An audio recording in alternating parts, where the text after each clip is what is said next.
Are you curious about Gestalt language processing? You are not alone.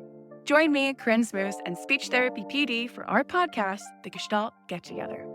Our episodes try to balance the enthusiasm and excitement about GLP and its associated intervention ideas, as well as a healthy dose of skepticism about how to understand and integrate this paradigm shift into your career and the field at large. We hope that you can get together with us to learn more about Gestalts.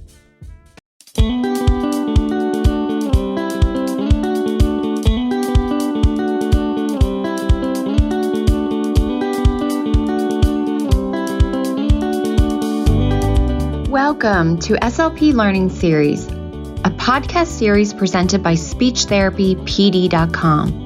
The SLP Learning Series explores various topics of speech-language pathology. Each season dives deeper into a topic with a different host and guests who are leaders in the field. Some topics include stuttering, AAC, sports concussion, teletherapy, ethics, and more. Each episode has an accompanying audio course on SpeechTherapyPD.com and is available for 0.1 ASHA CEUs. Now, come along with us as we look closer into the many topics of speech-language pathology.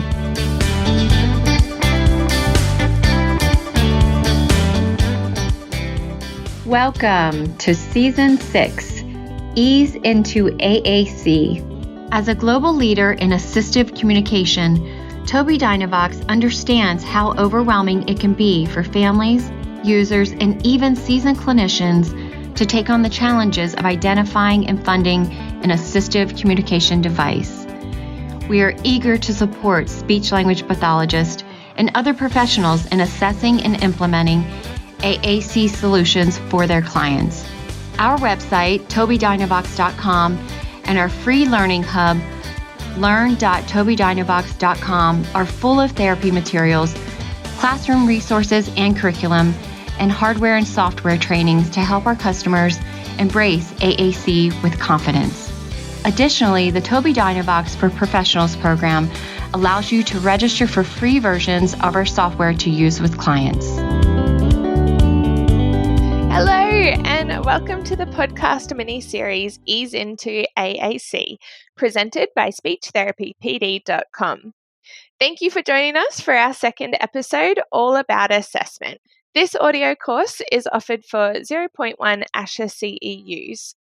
And as a reminder, if your state license requires CEUs, be sure to complete all course modules, including the one that says quiz, before the end of today on your SpeechTherapyPD.com account. I am your host, Kate Thomson, and I am a certified practicing speech pathologist from Australia. I have worked with people with using AAC for the last 10 years, and it's an area I am incredibly passionate about and will talk about nonstop. But as the host of this podcast, I need to let you know that I receive compensation from Speech Therapy PD, but I have no other financial or non-financial relationships to disclose. Before we get started, there are just a couple of things I wanted to mention, and that's that we love questions and engagement from our participants. So if you have any questions or thoughts, ideas, aha moments that you'd love to share, you can either share those in the chat box if joining us live, or you can send them through to me directly to my email. Like I said, I love to talk about AAC, so feel free to send through any questions or thoughts that you have to my email, which is Kate, K-A-T-E, @SpeechEase, SpeechEaseASE.net.au. All right, so let's get into the topic for today, which is all about assessment. So I'm going to be talking through assessment best practices and considerations, what different assessments are available out there, and what is, I guess, a really great process to follow when doing assessments. And we're also going to touch on goal setting today as well.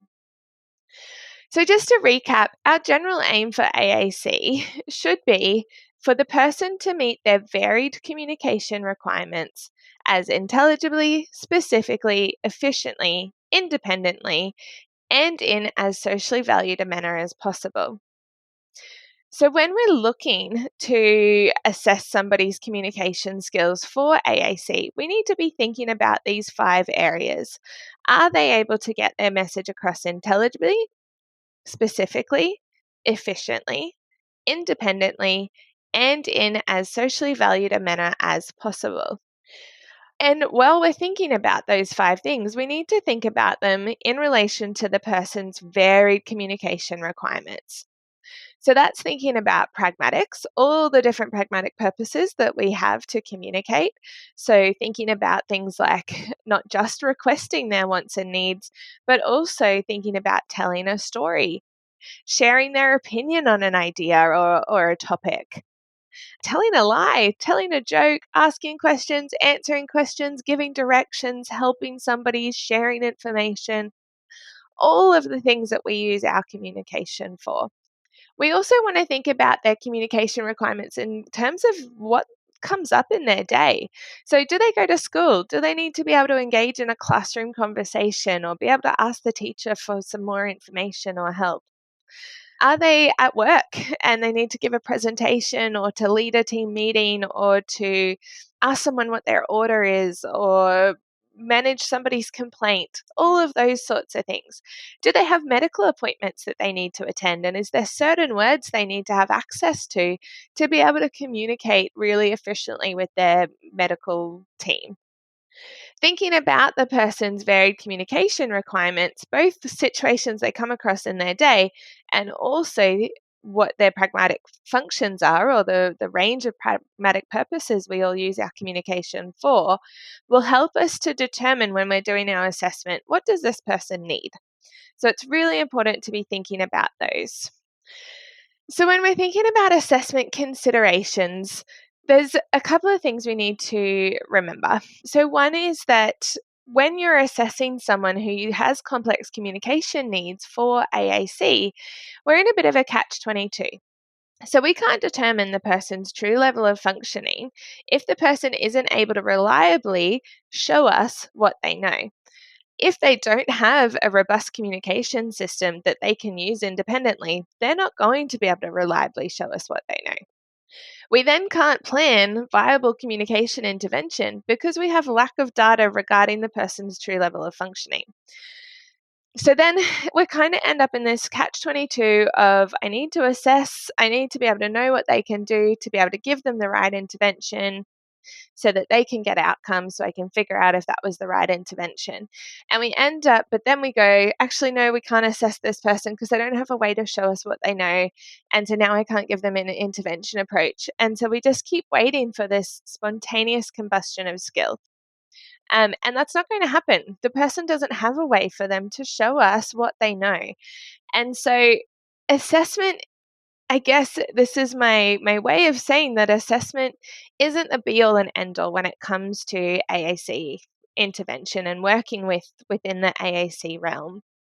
What we want to do, though, is think more holistically and not rely on, well, I need to know what their level of functioning is or what their level of cognition is like. Because, as I said in a previous episode, unless you're a mind reader, you're never going to know what that person's level of knowledge is like unless they have a reliable means to communicate. So we need to give them that first, and then we can go from there. When you think about assessment tasks, all assessment tasks are basically the observation of a motor response to a sensory input. So the motor response might be looking, pointing, gesture, touching a switch or speech to a sensory input such as auditory, visual, or tactile sensation. So every assessment we ever do is the observation of that motor response to that sensory input. And then we figure out, did that motor response, was that the correct motor response for that sensory input? So if you think about a self, for example, when we do selves, if we think about the following direction subtask, we give an auditory direction, and then what we watch for or observe for is a pointing motor response to make sure that that person has been able to follow the direction appropriately. The internal process of cognition and language understanding are then inferred from the person's particular movement responses to carefully selected sensory inputs. So that's what I was saying around the self. If we give the following directions subtest and we see that they've pointed to the wrong items, we then assume their cognition and their level of language understanding. We infer it from their motor response. We go, okay, they may not know their next two prepositions. So lack of success isn't necessarily around cognition, though. So it might be due to difficulties for any reason, such as physical. So they may not have the physical capabilities or the physical skills to be able to give us the response that we need. It might be sensory. It could be cognitive. It could be social emotional, and it could be communication skills as well.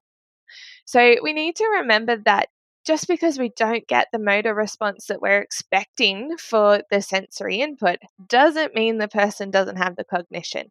And that's why the self is not normed for people that have disabilities, because it's really wanting to focus on the cognitive side of language, not on whether the person can reliably point or not, or whether the person has speech output. So sensory and movement challenges can result in different communication abilities. The people that we're working with are juggling a lot of balls all of the time. So most of the time, our people with complex communication needs have more than complex communication happening. They usually have trouble with some sensory regulation, positioning of their bodies, movement patterns, and their processing. So they usually have a lot of balls that they're juggling in the air. And what we don't want to do is wait for that spontaneous combustion of skill before we offer support, because we don't know what is impacting this person's ability to show us what they know. And if we assume it's cognition, we're doing an injustice to our clients. So when we're doing an assessment process, the first thing that you can do, the best thing you can do, is observe. How does the person currently interact with their communication partner? And when you're observing, you want to look for anything that supports the person's communication function and anything that limits their communication function. So that could be in terms of sensory, motor, cognition, social emotional, pragmatics, and language skills. So what we normally do is we have an assessment form, or what I normally do is have an assessment form where I have all of those items listed out. And on the other side, I've got a table. So I've got, on one column, sensory, motor, cognitive, social, emotional, pragmatic, language skills. And then I have in the next column supports and the next column limits. And what I'm doing is observing for anything that I think might be supporting their communication or limiting their communication. So for example, in sensory, something that might limit somebody's communication is that they have a visual impairment. So that might impact I need to know that, because that's going to impact on the size of the symbols that I provide, the types of symbols that I provide too, whether they're high contrast or standard contrast. Or it might be that they are hyper in tune with, or they're very hyper aroused by sensory input. So what I mean by that is that by visual input. So what I mean by that is they're like, oh, I really like the color on this page. So I'm going to look at this page or this symbol and I'll get a bit fixated on it. So that might limit the person's communication function. Whereas motor-wise, a strength might be that they're able to independently move around.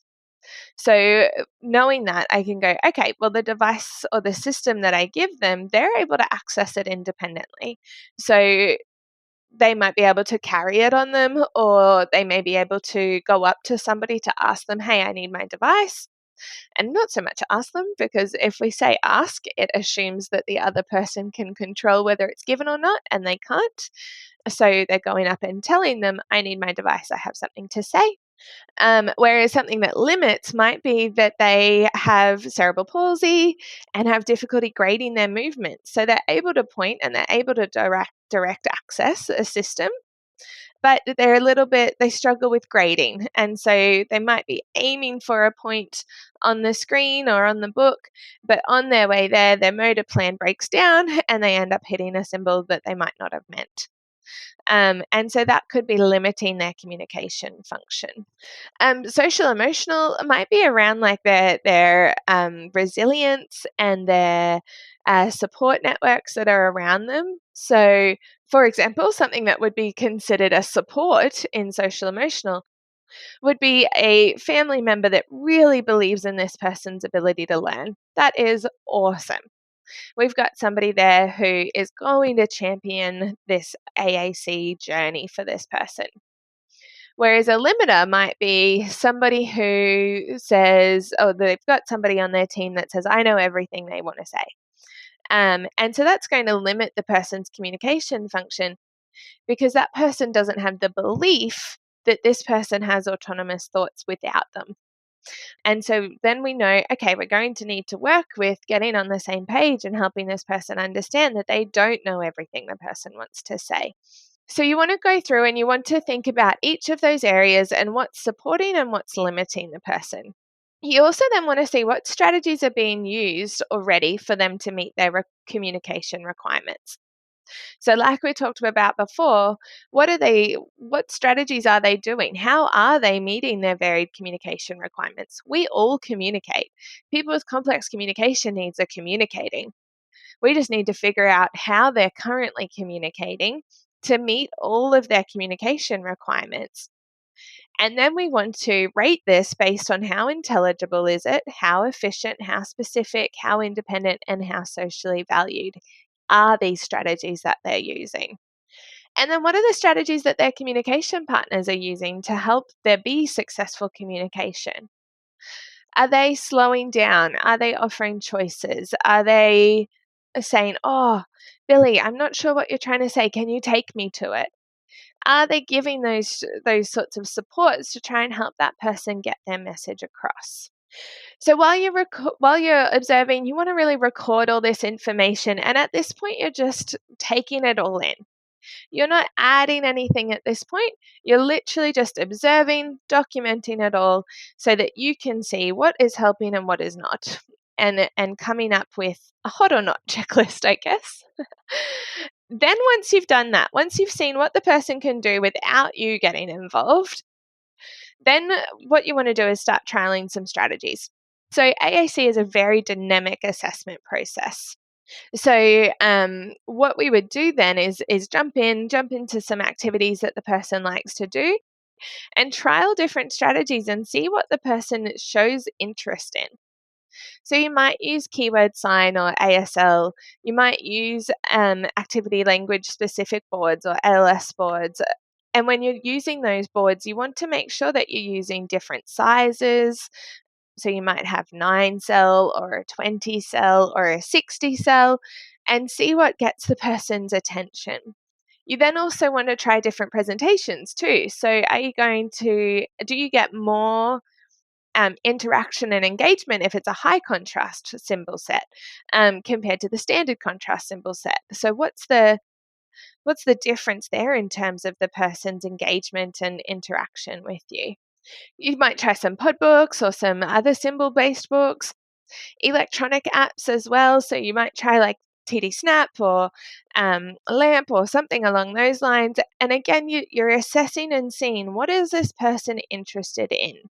So what you're looking for is not that they can use it to meet their varied communication requirements. There's no way you're going to know that in 1 or 2 sessions. But what you're looking for is their attention. Do they show an interest in it? Do they look at it? Do they still? So even just that they might be stimming on something and they see that you're modeling away on some sort of communication system and they still, even for a millisecond, they might still, and that kind of shows you, hey, you might have their attention. Is there a certain sense of calm? Does it feel like they now understand what's happening around them because you've been modeling with a certain type of system? Do you get any eye gaze? Do you get any reaching for one in particular? If they go up and they grab one, that's a really great sign that they have an interest or they've given attention to a certain level of AAC. And, do they go up and start copying you? Because if there's any imitation, you've got something that they're interested in and that they can use. So you kind of want to just start with your best guess. People always ask me, where do I start with AAC? Is there this magic formula that helps me figure out exactly where I should start? And the answer is unfortunately no. There's no magic formula. There's no, this is the perfect spot to start. It's really dependent on the person. And you just want to make your best guess.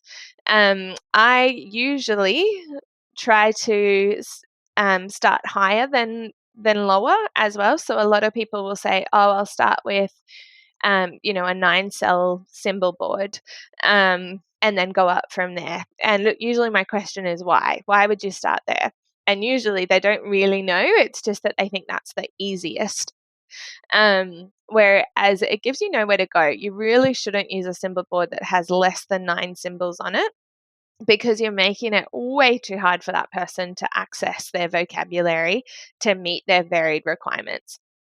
If you have less than 9 cells on a page, that means you're going to need a whole heap more pages, and you're going to make the system really heavy or really clunky to use. So 9 should be the minimum. But if you start at a 9 and you're like, oh, I'm not really getting the engagement here, you've got nowhere to go either. So I would usually start somewhere in the middle. Start with your best guess. What's the person? Do some dynamic assessment. What are they kind of interested in? And then move up or down from there. And I guess the thing to remember here is the important point is to just start. You don't need to get it right. There's no right AAC system out there. There's generally, the system itself doesn't matter too much. What you want to be thinking about is, once you've got a system that seems to meet that person's sensory, motor, language requirements, then the most important part is the modeling and the implementation. So you might choose, let's just throw out TD Snap. You might choose that as your option. And then you give that to the person. You're like, yep, that's the right one, or I think that's going to be the right system. Doesn't overly matter if it is or not. What matters is then that everybody else around them is modeling the system for them. Because I could say to you, hey, I think Spanish is going to be your best bet for you to learn to communicate fluently in your world. And I have, based on the types of people that you interact with, the types of work that you do, all of those sorts of things. And so I might say Spanish is the best language for you to learn, but it doesn't necessarily matter too much what the language is, as long as I'm modeling, and that's the language that everybody around you is going to model and understand as well. So if I said to you here, learn Spanish, but everybody around you is using German, I've probably not done a very good job at best guessing. And would really need to help teach everybody else Spanish first so that they can model Spanish around you. So same thing with the system. Whatever the system is you end up using, you're going to need to teach the communication partners to use it. And that's the most important part, so that they can model, not necessarily whether you get it right or not. I always complete a pragmatic profile with clients as well. And the reason I do this is for a couple of things. But I do it with the person's entire support team. So if they're in school, I'll do it with their teacher, their parents, grandparents if they're involved, or if they have support workers, I get them to come along as well. And it really helps me to get an understanding of what everybody thinks this person is communicating and when and how. So the pragmatic profile goes through all of our different pragmatic purposes. And it will ask them, how does the person tell you they don't like something? How does the person tell you that they have a question? How does the person ask you questions? How does the person answer your questions? All of those sorts of things. And what it does is it helps you to figure out, what do the communication partners think the purpose of communication is. And then I use this as a bit of a launch pad to talk about the importance of varied communication. And that what we're looking for in this communication system is not just for the person to be able to request. What I'm looking for is a robust communication system for this person to be able to communicate all of their pragmatic functions. And it also helps for if you do have anyone in the person's support team that says, oh, I don't need to do this, I already know everything they want to say. Because it helps them to see, well, actually, you don't know what their opinion is on this, or you don't know what they want. And it's a nice little launch pad to have those conversations.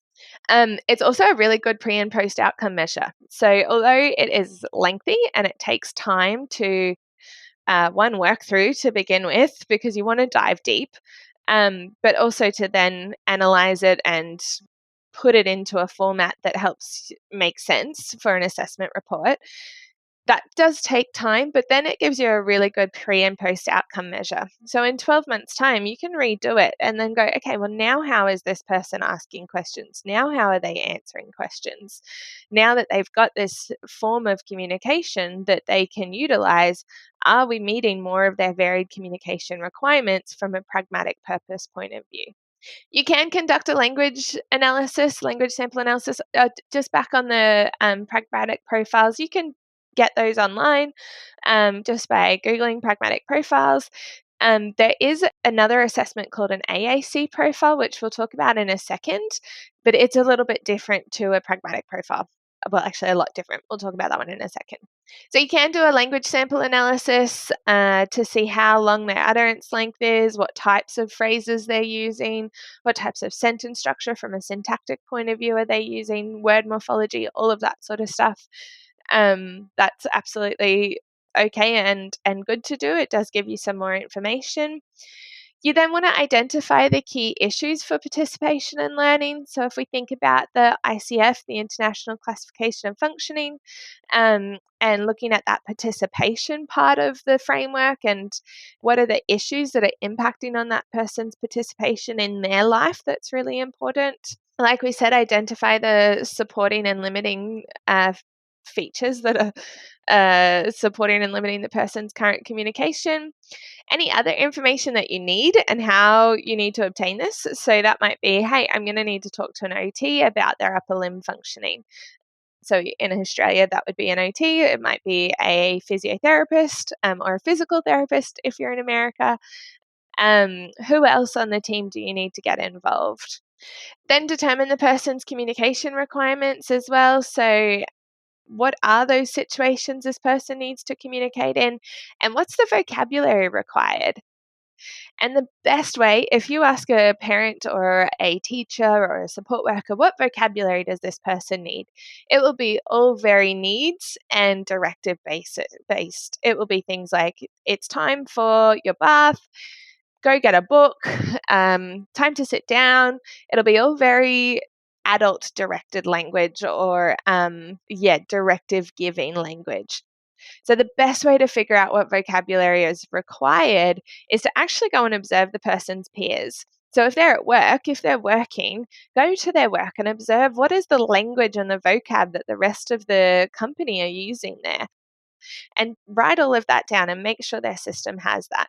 If they're at school, go and watch their class and what are they talking about and what are they discussing and what words are they using. We all know that the teenagers have a whole vocabulary unto themselves that the rest of us don't understand. And so we need to make sure that the people we're working with, if they're teenagers, they have access to this vocab as well. They want to be able to say yeet and on point and slaps and all these other words that I am constantly trying to figure out what they mean. So we need to make sure we have access to those. Or if they're in daycare or kindergarten, what are their peers using? What kind of words? It's very autonomy directed. It's like, that's mine. It's my turn. Go away. I don't like it. It's very advocacy driven. And so we need to make sure the person has access to all of those sorts of words as well. And then you want to start writing your goals. So you want to figure out, you've done all of your assessment process, you've got a really good idea of their communication requirements, what their strengths are, what areas they need to develop. You've figured out where their communication partners are sitting, what kind of belief systems their communication partners might be holding on to without even knowing. Because that is all the information you need to help you figure out what are your next steps. So like I said, you can also do an AAC profile, which is an assessment you do need to purchase. And it goes through things like linguistic competence, operational competence. There's 2 other competencies as well, social competence and strategic competence. So those can be really helpful to kind of figure out where is this person at based on these different competencies. And it's another really good pre and post outcome measure as well. And it kind of helps with that planning intervention, because you can have a look and go, okay, well, based on their linguistic competence, how are they going? Or based on their operational competence, is the person able to turn the device on? Are they able to turn the volume up or down when they maybe up if they want to get their message across really loudly, or down if they want to whisper? Can they operate the system to meet their communication requirements? And social competence is things like their motivation, their drive to communicate with others, the connection that the tool can actually be used to communicate with others as well. Do they understand that?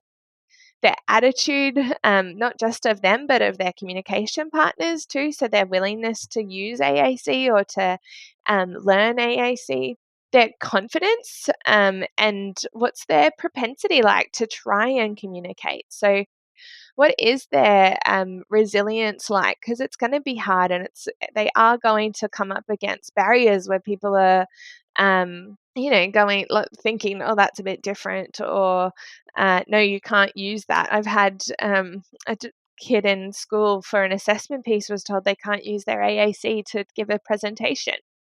And so I had to go into bat with the teacher about for the client, but with the teacher about why that's not appropriate. And this person had spent years of people telling her that her mode of communication was not acceptable, and so we need to help these people that the client is coming up in contact with to be able to understand, so we can help build the person's confidence and also their resilience to keep trying. At Tobii Dynavox, it is our mission to empower people to do what they once did or never thought possible. As a global leader in assistive communication, we strive to provide innovative solutions, support, and resources to individuals, caregivers, and our professional partners. With a variety of hardware and software for diverse users of all age groups, and with various diagnoses, we are your partner throughout the AAC journey and beyond. Learn more at tobiidynavox.com. Let's now chat about how we then discuss these results with our clients and their communication partners. So what I do is I am super honest. You've got to be honest. You've got to tell the full story, and you've really got to get people on board.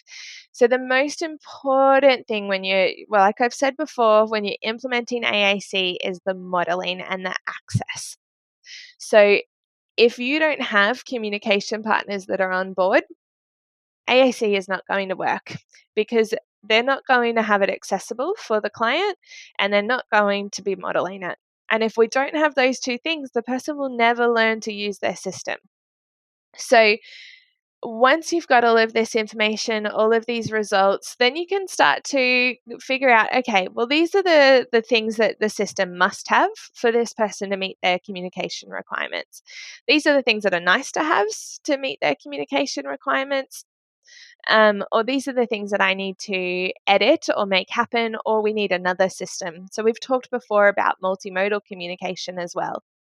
There is no one system that's going to tick every single box for a person. And also thinking about that in the event if it's high tech, it breaks down, that they have access to other low tech or no tech forms as well. So once you've got that, you can kind of do a bit of a device selection and go, okay, what's the best system that's going to meet all of these requirements for this person? And then you want to take that back to the team, the person's support team. And that would include their parents, their teachers, their colleagues, whoever is an important communication partner to them. And you want to make sure that you're all on the same page. So you can say, look, I can see that Billy is able to get his needs met. You guys are great at anticipating his needs. He's able to get his favorite foods, and his drink is always available to him. And you make sure you ask him if he needs to go to the toilet every hour or so. So his needs are getting met really easily. That's awesome. We don't want to take away from what you're doing there. But what I can see is that Billy isn't communicating what he thinks. He's not telling us his opinions of the show that he's watching, or his thoughts on the concepts you're teaching in class. He's not communicating any questions that he has. And he's not really involved in those classroom discussions either, or he's not really, it might be Bob instead of Billy. Bob might not be communicating his preferences or his choices on the hospital ward. But the nurses are doing a great job of making sure that he gets fed and watered and taken to the toilet. So you want to talk through, well, what are the things that are missing here? And then it's kind of like a sales pitch, but you really want to help bring people down into their why this is so important. So you might have someone, a parent who says, I know everything they want, or I know what they intend to say. Which is beautiful. That's awesome. You've got such a great connection with your person that you feel really connected, that you understand everything that they might be thinking. First of all, what happens if something happens to you tomorrow and you're no longer around?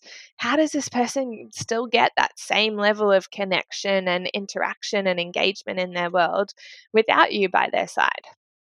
And that can sometimes be the one question that gets that aha moment of, this is why we need to find a robust communication system. The other thing, if I'm really struggling with that particular type of belief system, would be that I say, well, when was the last time somebody knew exactly what was on your mind? Even as a baby, your mum and your dad had no idea what it was you wanted. They were guessing. When you were screaming, they guessed you were hungry. They guessed that you needed to go to bed or that you were bored. And when you continued to scream, I'm sure they would say, I don't know what you want. And so there is nobody who is able to read our minds. And sometimes that's enough of an aha moment for the person as well, to understand why that belief system is really limiting this person and their ability to grow. So you want to, like I said, kind of a bit of a sales pitch, in where you want to bring them down. You want to help them really understand, well, if we're not going to get on the same page and we're not going to implement AAC here, what's going to go wrong there? What's the problems with that? And then once they've understood why it is so important that you implement robust AAC and why it's so important that everybody is on the same page, then you can start to go, but hey, I've had a looked at all their communication requirements and found the system that I think is the best fit for them. And we're going, and this is what it is. And you show them what the system is, and then you talk about it. Now we need to, the only way that this person is going to learn this system is through modeling and access. And you can start to have those conversations. So you build them back up, and you help them to see that there is light at the end of this, the little sad tunnel that we went down, but that there is that possibility of growth and learning and all of those things. So when we're goal setting, we need to just recapping on what the purpose of AAC intervention is that people with complex communication needs have the opportunity to live happy and fulfilled lives where they are able to participate fully in education, employment, family, and community life, where they are safe and secure and have access to needed services, where they are respected and valued for who they are, where they have a chance to develop friendships and intimate relationships, and when they have the opportunity to make meaningful contributions to society. So we really need to be thinking about those things when we're looking at our goal setting as well. So that's where taking the ICF framework for your goal setting becomes really important, because you want it to be functional, you want it to be meaningful. We're not doing rehab when we're doing AAC. It's not a rehabilitation. It is a lifelong support for this person to communicate from now until forever.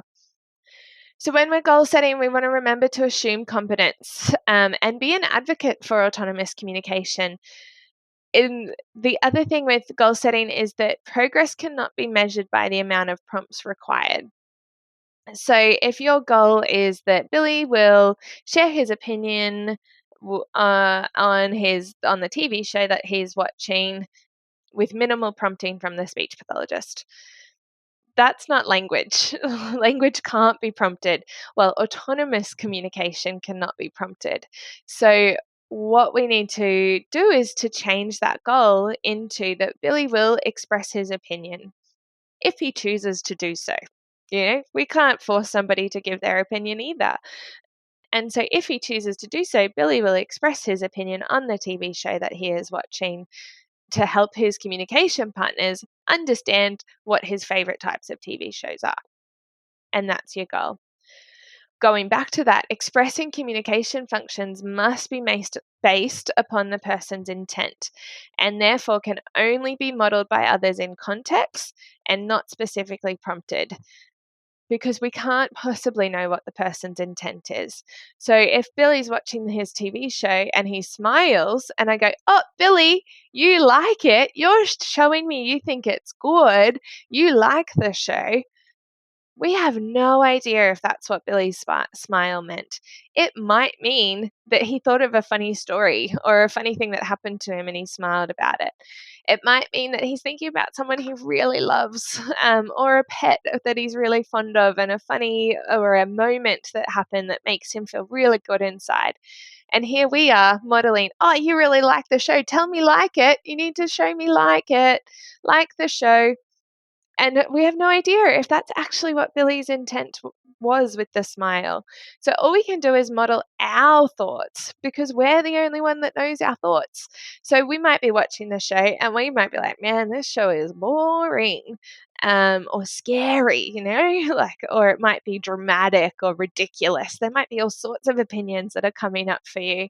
And so you can model your thoughts. "Oh, Billy, I have something to say. I think this is really boring," or this is, and you want to make sure your face and your tonal matches. "I think this is really boring, Billy.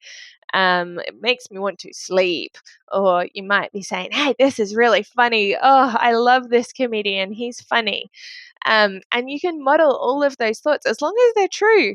Again, communication occurs naturally, so we need to make sure we're modeling in a really natural environment. So anyway, back to goal setting. I get very hung up on modeling, sorry. Back to goal setting, we can't be using prompts. Prompts shouldn't be part of our goals. We also can't really use percentages either, because people should be able to communicate their autonomous thoughts 100% of the time if they want to. So having a percentage leads people to only offer a certain number of opportunities rather than focusing on always offering opportunities. So if you say, Billy will express his opinion on his favorite TV show 9 out of 10 times, what do you think the communication partner is going to do? They're going to offer his device 10 times, make marks as to whether he's done it 9 out of those 10 times, and then go, "Sweet, we've achieved that goal." But what if he doesn't want to model his opinion or share his opinion for 7 out of the 10 times offered? What if he's like, "Oh, I know that Kate really loves this show, so I'm not going to make her feel bad and say that I don't like it, because I want her to feel really good."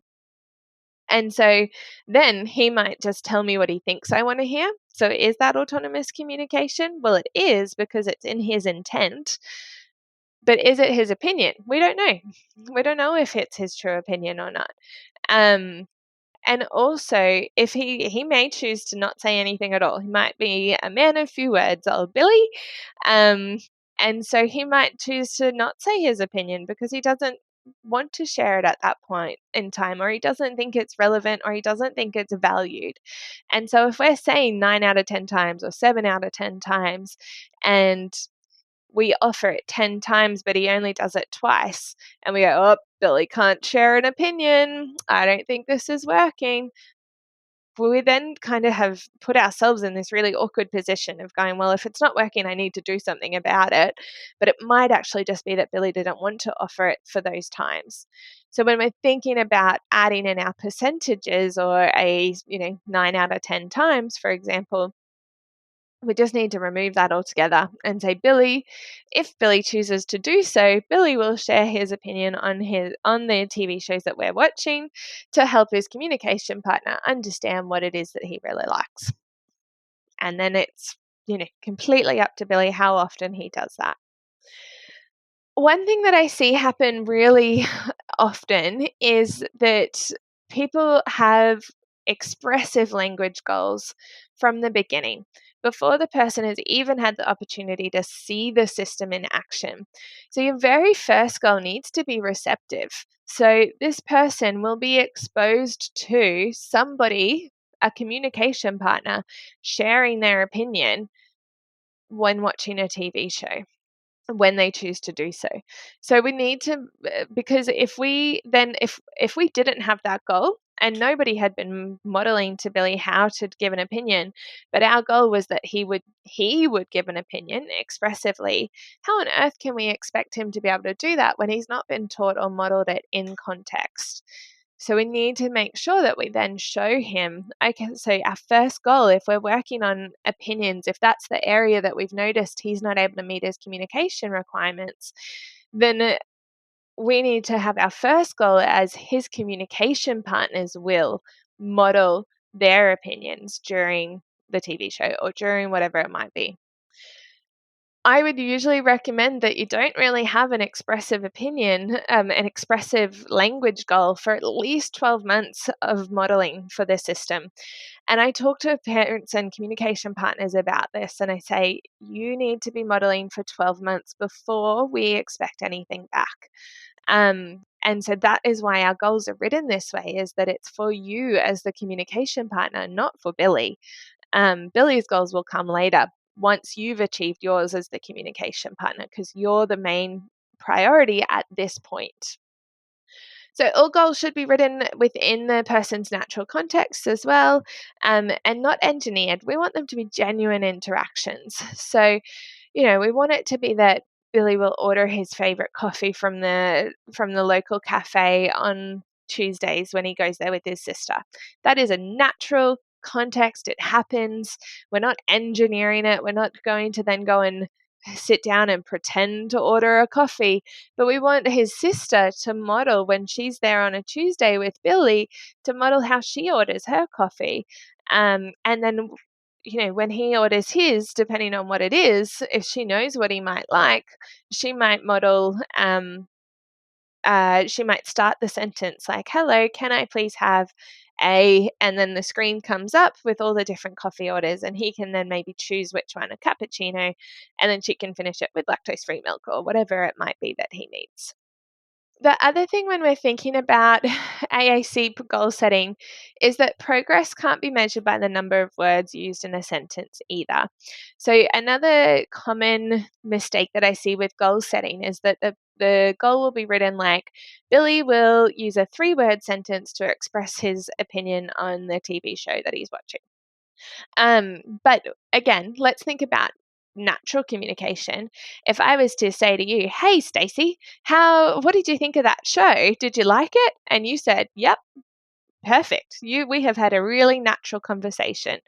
But if I said to you, Stacey, what did you think of the show? Did you like it? And you said, yes. And I went, oh, nope, Stacey, remember it needs to be 3 words. I like it. Then we've got a really unnatural conversation happening there. So the way I would word these sorts of goals is that I would say something along the lines of, Billy will express his opinion of TV shows to help his communication partners understand what he likes and doesn't like, with the appropriate number of words for the context. So it could be 1-word answer, it could be a 7-word response, but it's appropriate to the context. So it depends on the question he's asked, it's dependent on what kind of words he uses for his opinion as well. So he might say, "It was beautifully," and I'll be like, "Beautifully what?" You can't do an adverb without the next thing on there. So, "It was beautifully" is a 3-word sentence. So I would need to either shape it and go, "Did you mean it was beautiful? Or did you mean it was beautifully dramatic? Or did you mean it was beautifully sad? What did you mean with beautifully? Were they using it as an adverb or not?" So yeah, thinking about the number of words when we're working with AAC is not important. And we want to be using we want to shape our goals that it's the appropriate number of words required for the context and to meet our aim of, is it specific? So if I said, "What do you think of the show, Billy?" and he said, "Good," it's efficient. He got his message across. It was independent. It was intelligible. I was able to understand it. It was socially valued manner that he expressed it. Was it very specific? Good. I don't know. Like it could be that could be very specific. It could be that he only thought it was good. But did he think it was excellent? Did he think it was amazing? Did he think it was great? Did he think it was okay? Like what level of goodness did he think it was? And he might have thought it was just good, and that's great. He was specific.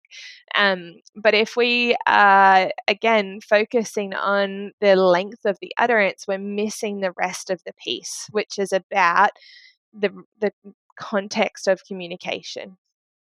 Okay, so I'm just going to pull up some goals that I think are really well worded.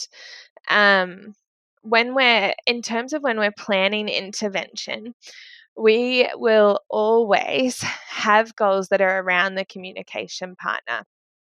So one of the goals I really, really like is Billy's key communication partners will provide him with a language and aided language rich environment in order to further develop his expressive and social communication skills. So this is actually written by somebody that I work with, Krista Wessels, who's going to join us on one of the later podcasts.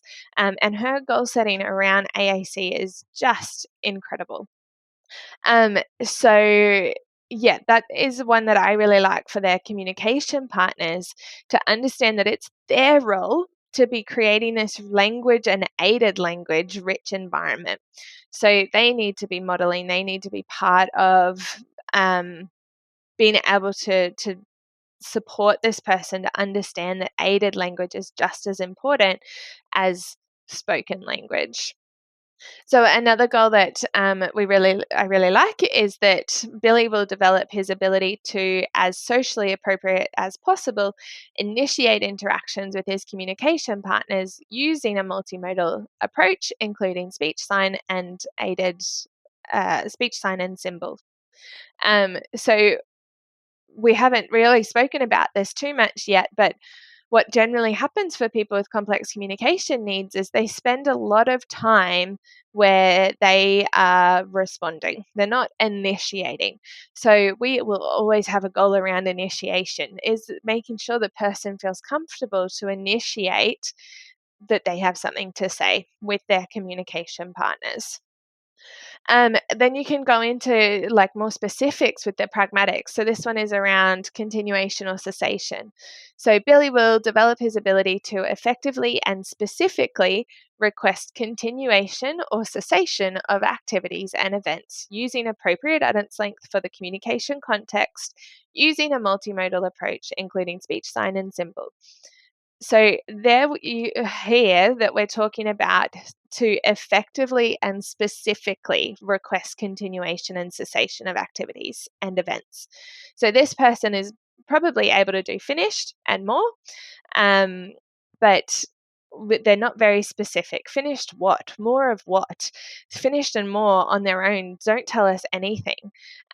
We need far more information about what it is that the person wants to finish or what they want more of.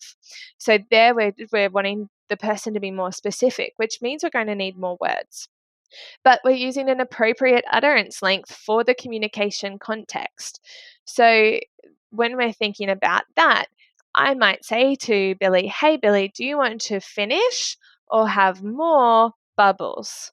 And he might say finish. And that is appropriate. He's been specific based on the communication context because I've asked him a question. Do you want to finish or do you want more? And if he's just done finish, he's answered my question and I've understood specifically. But if he came up to me and he's going more, and I have no idea what he might be talking about. I wasn't interacting with him beforehand and he's come up and he's going more. The utterance length, I need more. I need more information. And so his message isn't being specific there. There might be things like for Billy to develop his ability to respond to communication breakdowns by answering a request for repetition, using specific language, using a multimodal approach, including speech, sign, and symbol.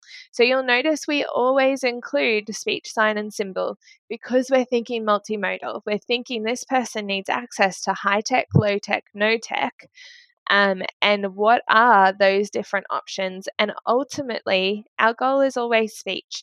And the reason our goal is always speech is because it is the most efficient method of communicating in our current society. So those are just some examples. Another one that I see a lot is about back and forth interactions. So this person will have back and forth interactions, which is great. Like I understand that communication is a two-way street and we have back and forth interactions. But if you put a number on the amount, you no longer have a natural conversation. We all know people that take more of the turn in a conversation than what would be typical. We also know people that are happy to hand over a turn really quickly as well. So my partner is one of those people. He doesn't like the attention being on him. And so if somebody asks him what he does for work, he'll answer and quite quickly flip it back around to them and continue to try and get the turn back over to the other person. So if we said for my partner, for example, okay, you need to have 3 back and forth equal turn interactions, he's not going to achieve that depending on the situation or depending on the communication partner. So our goal, the way that we write this, is that Billy will develop his social communication and interaction skills so he is able to maintain multiple back and forth interactions specific to the context with a communication partner using a multimodal approach. So what we're saying there is that he will learn to have a back and forth conversation, but the number of turns is irrelevant and the length of a turn is irrelevant because it depends on the context of the communication. But we're specific to that by saying back and forth interactions specific to the context with the communication partner. When you're doing data collection, you can still do data collection with AAC. It's just really important that you get people to not focus on how many times they did it.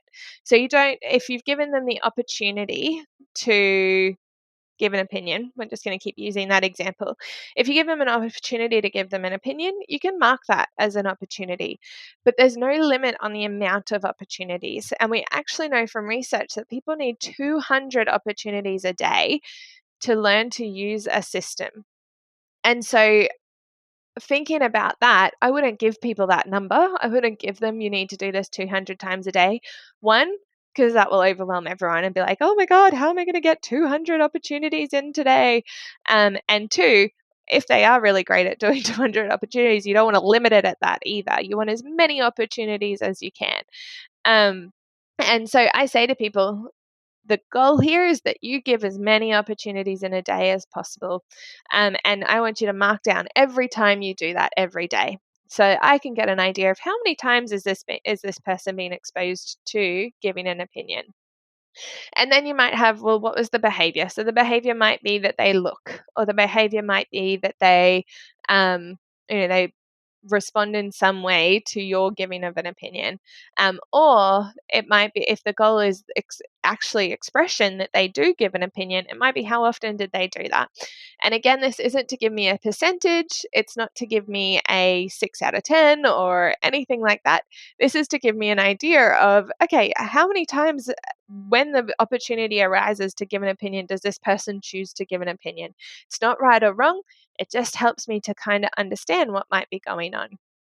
And then that there's an opportunity to take notes. So we know that communication is complex. It's complex for us, and we are people that use speech as a way of communicating. So having notes on the context of the situation helps to understand, well, what was going on during that opportunity. So it might be that Billy was given an opportunity to share his opinion on a TV show. He didn't take that opportunity. That's okay. And in the notes, it might be, we had lots of family around that day. It was super loud. No one was actually really watching the TV. And then I might go, okay, well, maybe Billy didn't think anyone actually wanted to hear his opinion at that time, or that it was going to be responded to.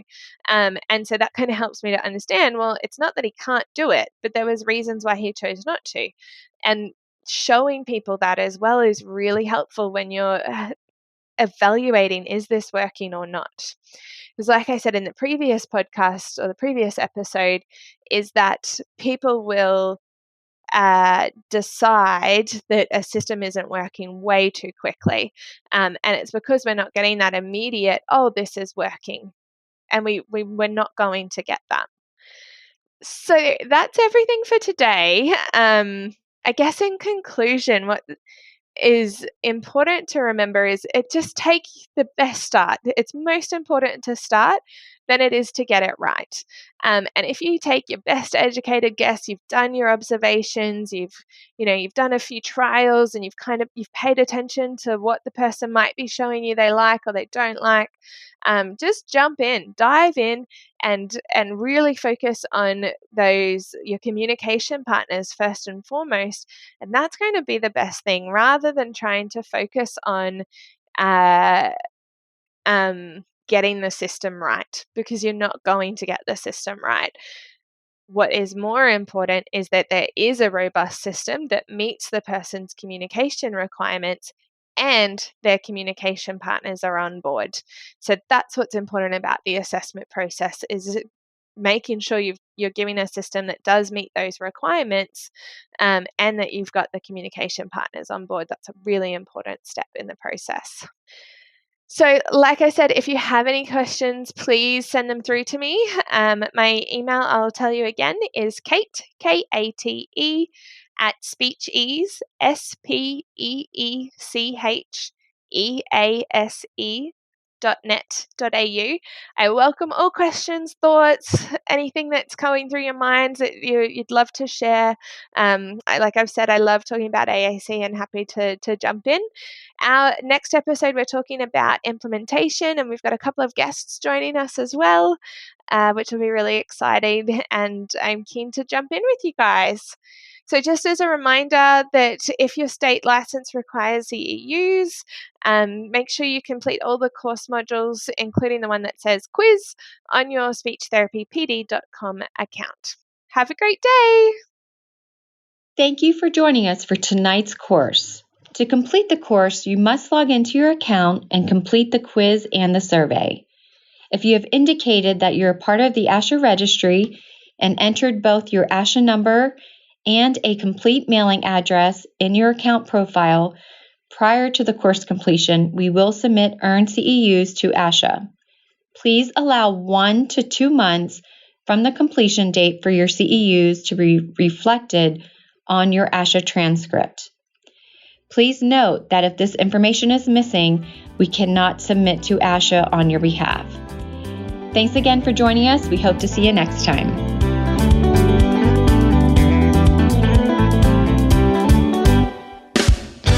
Thanks for joining us at SLP Learning Series. Remember to go to speechtherapypd.com to learn more about earning ASHA CEUs. We appreciate your positive reviews and support and would love for you to write a quick review and subscribe. If you like this and want to hear more, we are offering an audio course subscription special coupon code to listeners of this podcast. Type the word SLP Learn for $20 off. With hundreds of audio courses on demand and new courses released weekly, it's only $59 per year with the code. Visit speechtherapypd.com and start earning ASHA CEUs today.